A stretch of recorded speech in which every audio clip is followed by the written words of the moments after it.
Welcome to Pi International Education and to a GRE e-learning tip and trick video.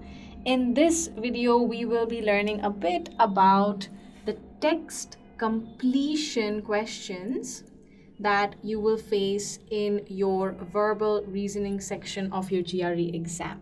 Now, in your text completion questions, you will be given a couple of sentences and there will be certain blanks that you will have to fill in, and you will have to choose from among different options for which word to choose to fill in those blanks in the paragraph.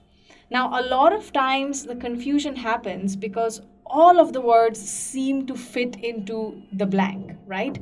And then it becomes extremely confusing which particular option or options would be the right answer. And the GRE verbal reasoning is even tougher than usual exams because you sometimes need to select more than one option that would fit the blank correctly. So here's one technique that you can follow to try and find the answer. Now, when we are reading a text and there is a specific word that has been smudged out or we cannot see that word properly, right? Sometimes our mind automatically knows what kind of word would go into that blank, right? So when these situations occur, then we can predict what word that blank would actually have.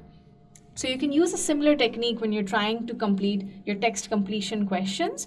When you're reading the sentence, try to make a prediction of what kind of word would fit into that blank.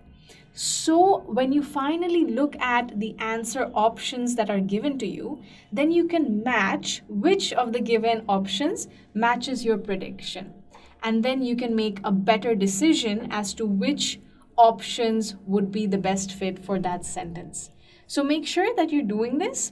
Another technique that you can remember is that it's better to break apart lengthy paragraphs into short sections and then deal with one blank at a time when that is possible, right? So it's always important to read the entire text first. So make sure that you're reading the entire thing to get an idea of the setting or the context of that paragraph.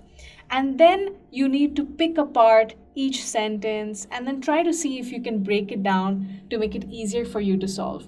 I hope you've understood everything that we've learned in this video. I'll see you in the next one with more tips and tricks.